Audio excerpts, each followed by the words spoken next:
The NRL are tonight investigating a potential salary cap breach at the Newcastle Knights. It's surrounding a third-party deal in relation to Kalen Ponga. Now, the Knights, they are aware of the situation. They said it hasn't got anything to do with them. The NRL, they've called a meeting. They had a meeting late last Friday with Andre Ponga, Kalen's father, who actually raised the complaint with the NRL over allegations that his son was owed a third-party deal from 2020 to 2022. Now, the details are still starting to come out in regards to this, but this is quite a significant development considering he's one of the biggest names in our game, and for the NRL integrity to be looking at this on the back of an approach from Kalen Ponga, it's a pretty serious situation. And what the NRL need to determine, because this third-party deal at the time was approved by the NRL. Now, new information's come to light and they're trying to work out whether or not, as per the rules, this was at arm's length from the club.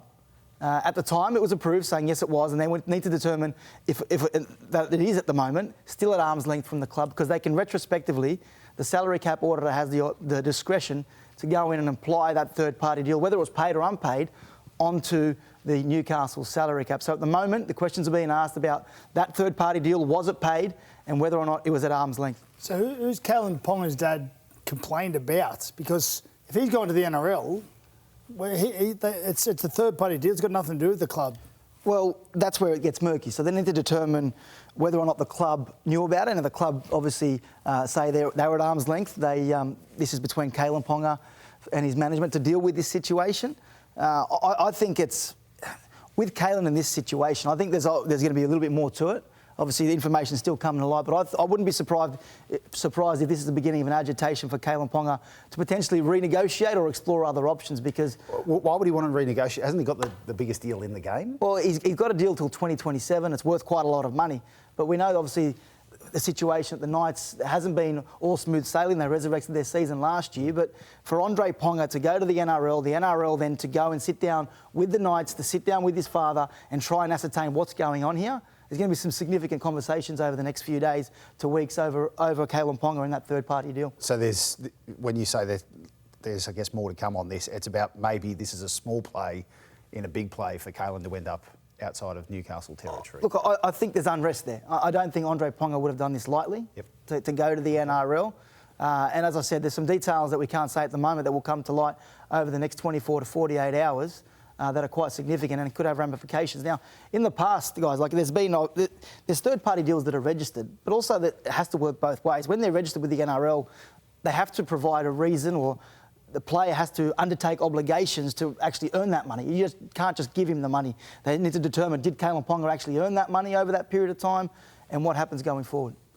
This sounds very murky, Gus. Is it this murky when you're dealing with this sort of thing in clubland? Yeah, I wouldn't be jumping to too many conclusions. I think Newcastle Knights are protected by the fact that the NRL approved this third party by the sounds of it. If it was registered, they've done all their investigations, whatever years ago it was, 2022 or whatever it was, and approved this as an arm's length third party sponsor. Now, if he hasn't been paid by that sponsor, that's really between Kalen and that sponsor. Right. And as to whether or not work was performed for it, did he perform the work and not get paid? I don't know that it's really got a lot to do with the Knights or the NRL if that's the way it's been described. But if they go back retrospectively and find that perhaps this fella didn't pay because, for whatever reason, and he was associated with the club, well, that's a different story. But right at the moment, it would sound to me like the Knights are pretty well protected, and I wouldn't go jumping to conclusions too much about what might come from this. The allegations are significant. It's a six-figure sum that the allegations are, that he hasn't been paid. It's obviously a lot of money, otherwise we wouldn't complain about it and not receiving it. That's right, yeah, and to go back as well a couple of years. And look, it's not uncommon sometimes for third-party sponsors to fall short on their commitments to players in that regard, but it's really a matter between the player and the sponsor.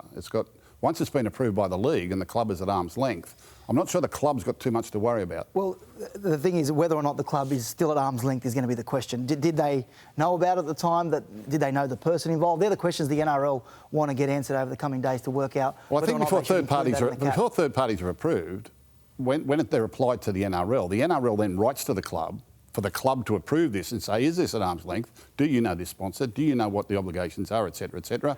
Does it clash with any of your sponsors? Does it clash with any sponsors in the game? No, it doesn't. No, it doesn't. Yeah, that's approved. We're happy with that, and away it goes. So it would have to be approved by the Knights and the NRL at the time and the NRL would have done its investigations to say, yeah, this is approved. Now, whether it gets paid or not, that's really between Kalen and the sponsor, unless there's more information to come to light on that. I wouldn't be jumping to conclusions too quickly.